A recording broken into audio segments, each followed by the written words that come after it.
Welcome to Shovelware Diggers.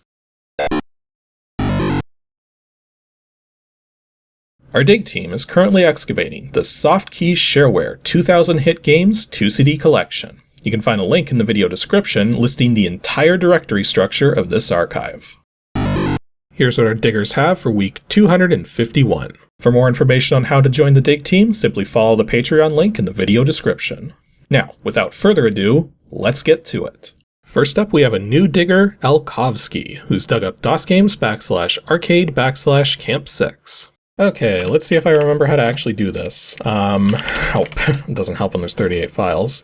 I got a bayou.land, bayou.vgx, boards, got the executable. Have any readmes or anything? I got campaign.doc, a PCX to VGX. I'm guessing some kind of conversion tool. It's a land executable. Huh.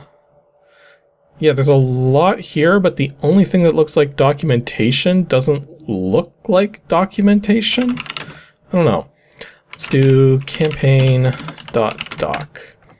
So campaign version 6.1. Like, is that the name of the... I guess it really is the name of the program. Well, I guess it makes sense. Camp 6, campaign version 6.1. Okay, I get it. Anyways, Dwayne Goforth from Milestone Software. So welcome to Campaign, a strategy game for 1 or 2 players. Campaign requires an IBM-compatible microcomputer with a high-resolution VGA color graphics board and monitor. A Microsoft-compatible mouse is also required. Okay then. Okay, that's not a good sign. Formerly known as Army and Civil War. So you've basically gone through 2 name changes from your original name. It doesn't help things when people are trying to look stuff up. Like, pick a name and run with it.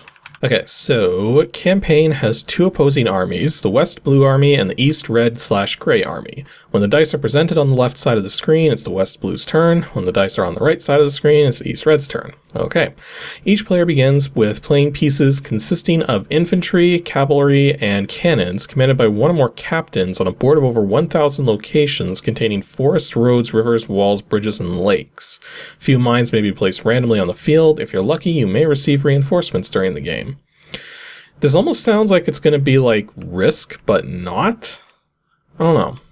Okay, this sounds intriguing here. Each turn consists in the play of 4 dice. For each die, a piece can either move or fight.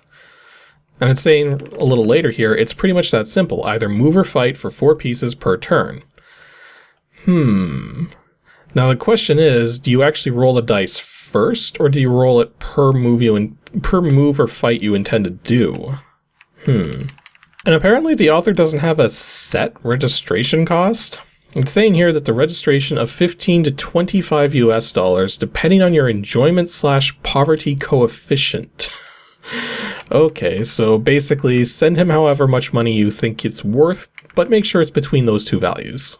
And we have a disclaimer right here. This game was written by an almost pacifist. Any references to real armies, fighting, killing, or politics is purely coincidental to the goal of producing a fun game.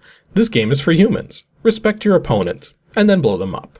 Okay, let's actually play this thing. So, Camp 6. Not 4, not 5.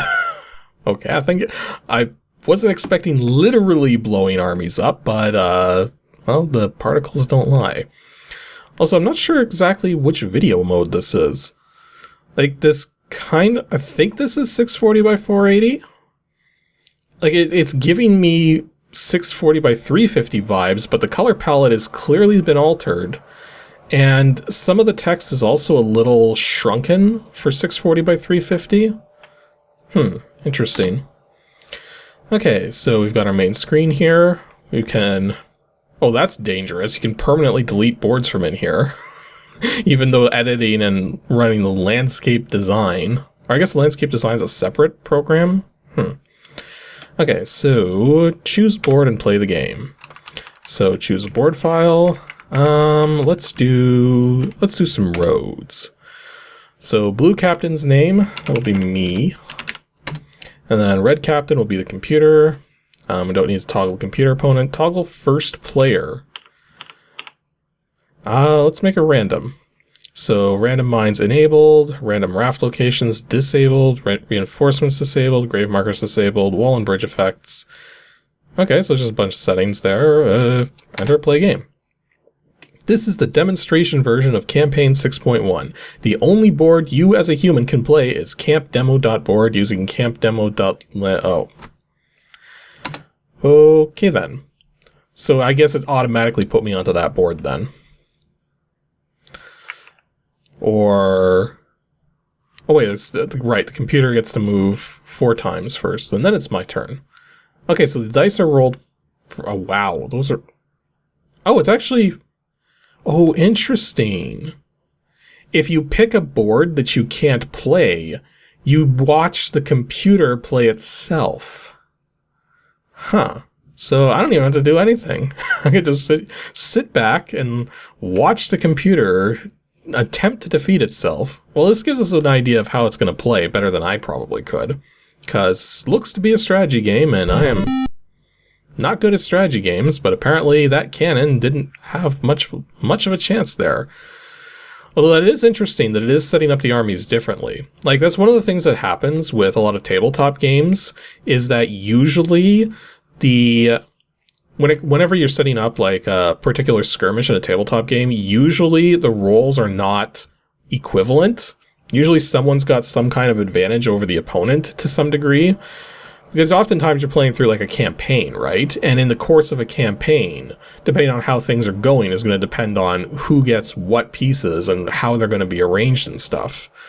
So that is kind of interesting how we have like, even though blue and red are supposed to be like, they're 2 players with the same rules attached to them, but they have different starting positions and everything. So, well, so far it seems like the blue army is winning, but hard to tell. The red army has some brick walls to help defend itself, and the blue army is just coming all from one little spot. So, I don't know. It looks like the blue army might have more cannons, or actually, no, it has less cannons actually. Ooh.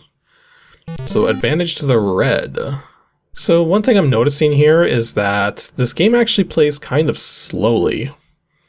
Like, I mean, I know it's the computer playing itself, but the computer is taking its turns pretty quickly here. So it is kind of interesting just how long it takes to actually get everything to move.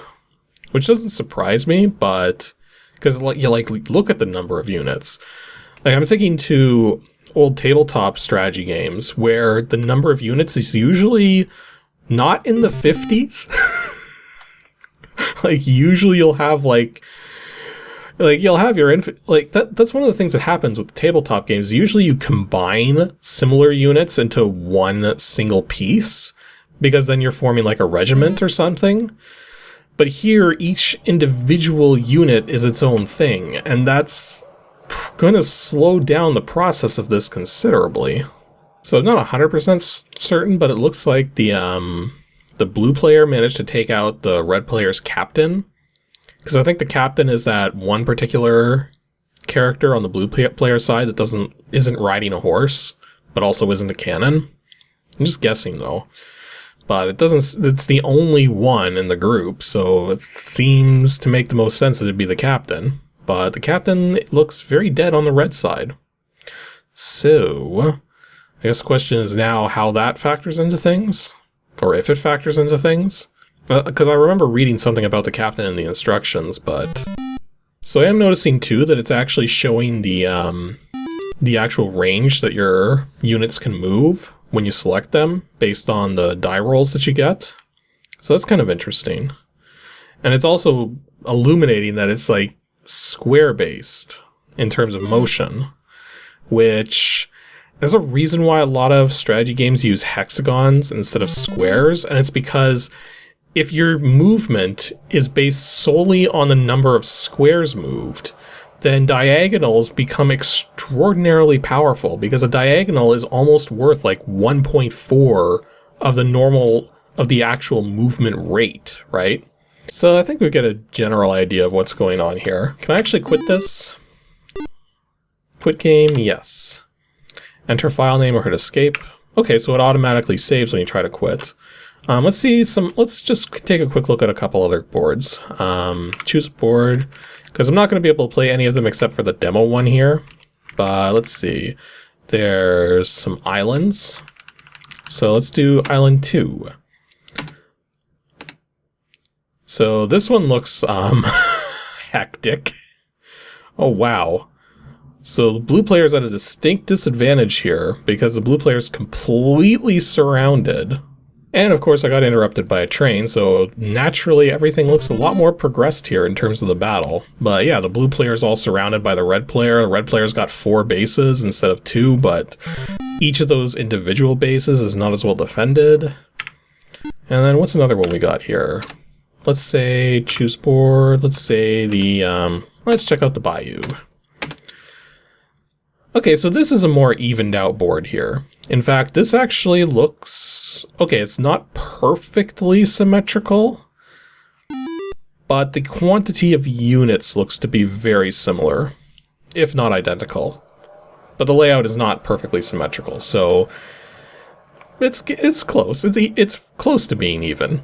So yeah, that was Campaign, a very basic strategy game. A lot of it really does come down to those die rolls, I imagine. But because you're aggregating that over multiple rolls during the course of a turn, that does balance things out a bit. But then there's the problem that there's just so many units to move that a single game of this probably takes well over an hour, just looking at how long it takes for any kind of progress to be made. So I guess if you want a really long playing strategy game with really simple graphics, this one would definitely do the job. Next up, Matthew Belshin has dug up WINGAMES /WC/Pyle. Well, I'm guessing it's a pile of something. Hopefully not a pile of insert nasty word here, but we will find out. So where is it? Pyle. So we got avextra.txt, a couple exes, pile.dat, pile.ini, and a readme. So Pyle version 2.0, copyright C94, Reginald Skelton? Is Skelton an actual last name? Like, it's not spelled skeleton, it's spelled skeleton. So what is it? Pyle is a simple yet infuriating, oh boy, simple yet infuriating variation of Solitaire. You need Windows 3.1 and a mouse. Sorry about the mouse bit, but I figured anyone who wants to play a card game on Windows would have one. Probably, especially Windows 3.1. Like, I mean, early versions of Windows made an attempt to make sure that keyboard users were accommodated for, but by the time 3.1 was a thing, like, it was very hard to find a Windows 3.1 Pro computer without a mouse. Also, I like here how it has installation instructions, but also de-installation instructions. It's like, you don't want the game anymore? Well, here's exactly how to get rid of it.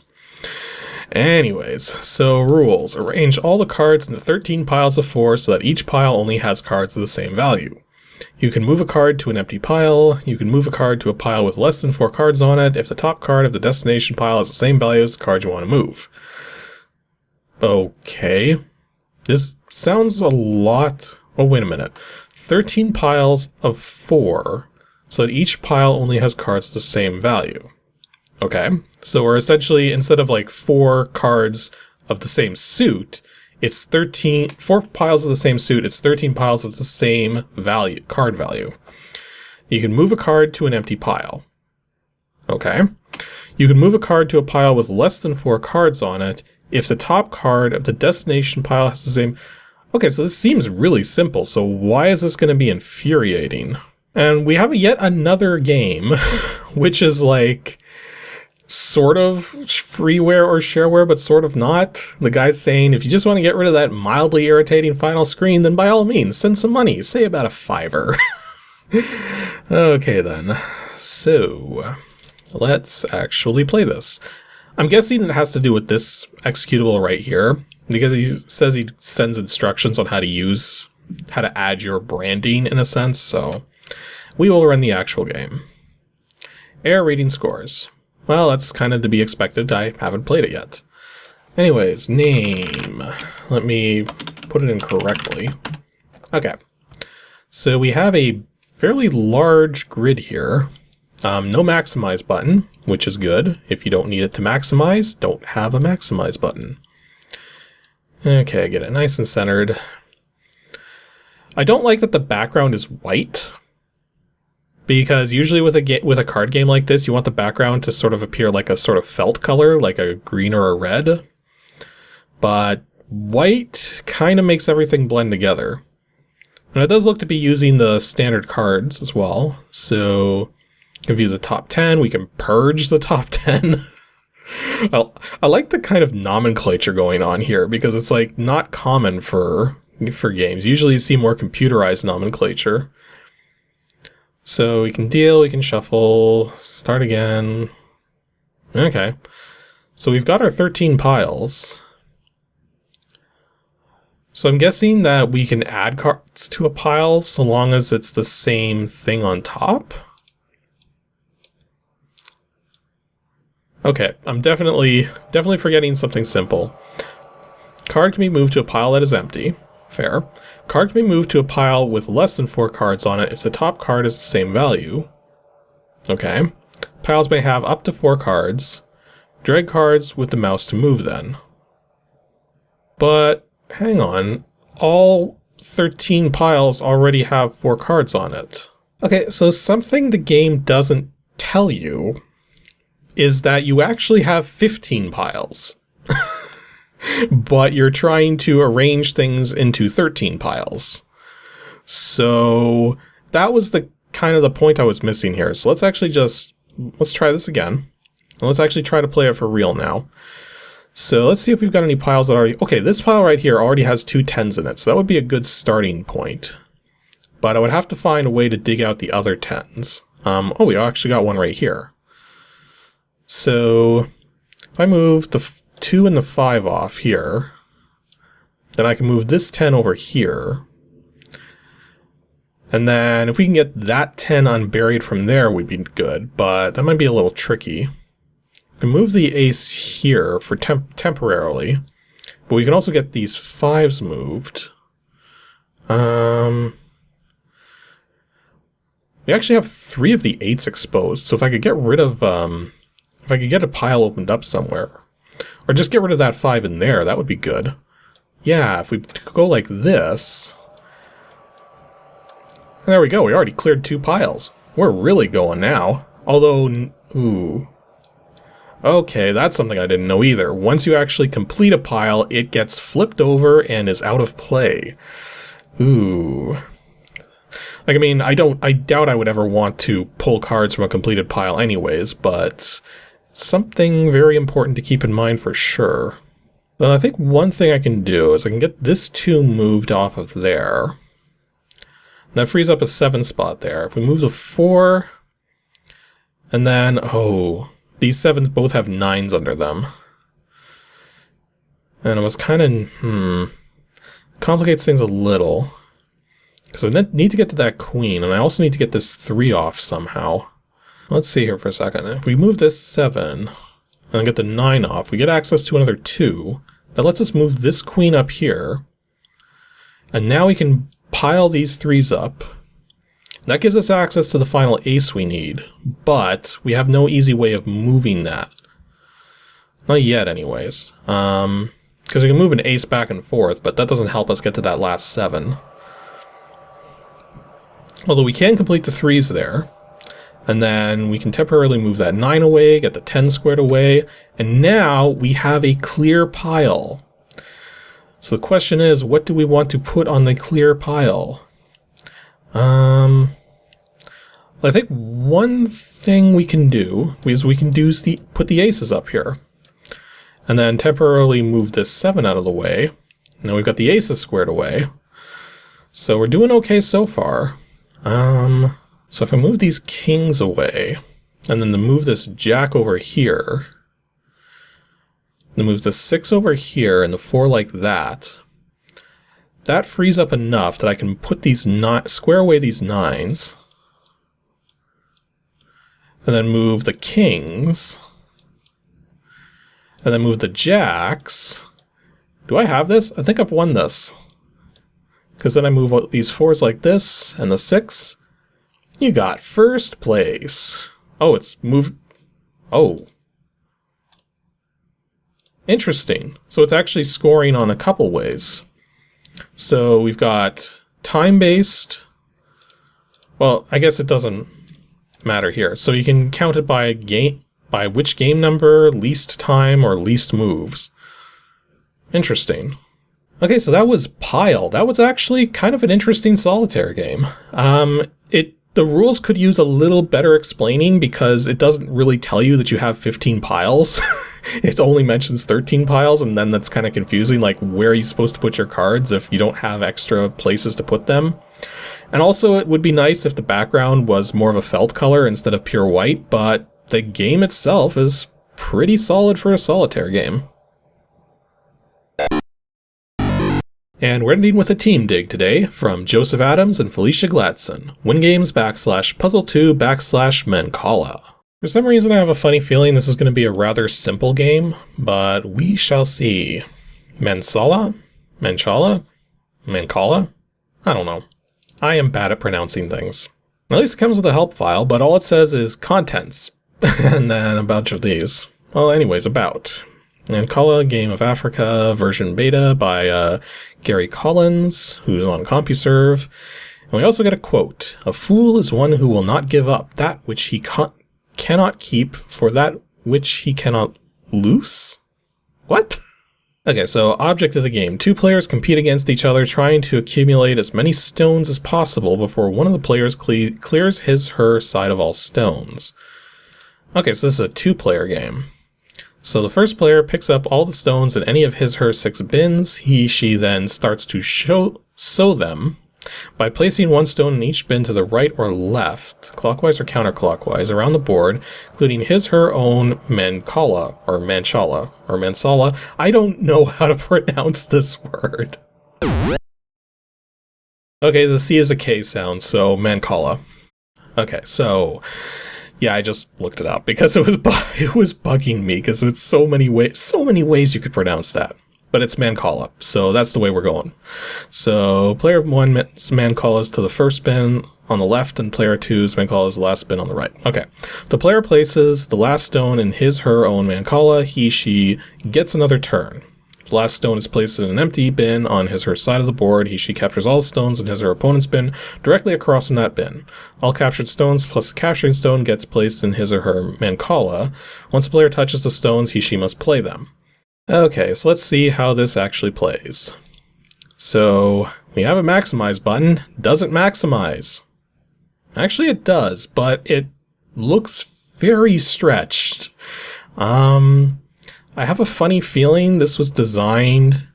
Yeah, let's actually make it nice and spherical. Yeah, I have to wonder why the game decided to start up with such a stretched aspect to it. Like, it didn't have to. It could have sized itself however. But whatever. It looks fairly normal now. I think it's still a little vertically stretched, but I'm not going to be super picky. So, got the help in there. We got the about screen. And not a lot of options here. We can set how many stones are in each of the thing, but we have to start a new game to do that. Anyway, select stones from upper bins.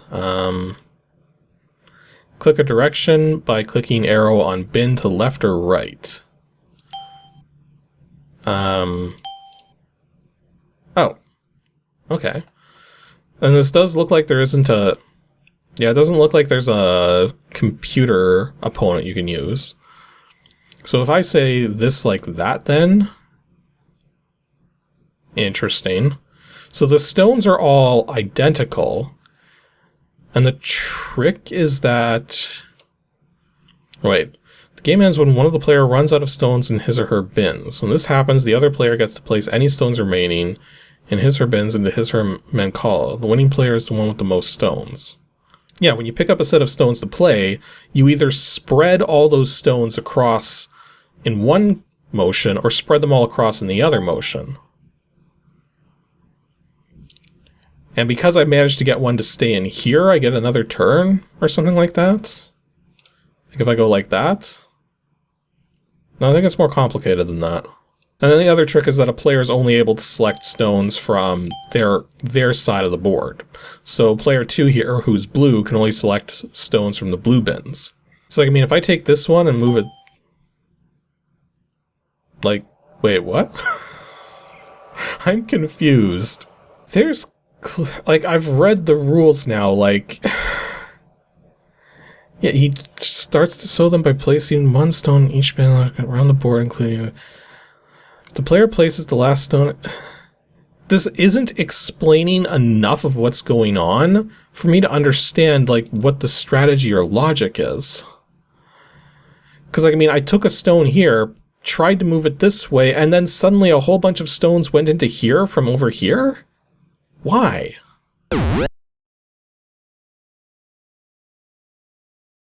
So yeah, that was Mancala. There's clearly some sort of logic going on here, which I'm not completely understanding. But, like, I mean, like, in terms of gameplay, like, the logic of the game seems it would be simple if it was explained better. But these directions are not explaining it very well. So, I don't know. Like... Actually, was the guy even charging money for this? I don't think he was, because he's calling a beta version. Like, he's got a CompuServe address and stuff, but there's nothing in here about, like, registration or anything. So, this may have indeed been, freeware. It's hard to know, though. So that was Mancala, the Game of Africa. It seems like it plays fine. It's just that the rules are not being explained very well, and there's no computer opponent. So, I guess it works for what it is, but it could definitely do with some other additional improvements.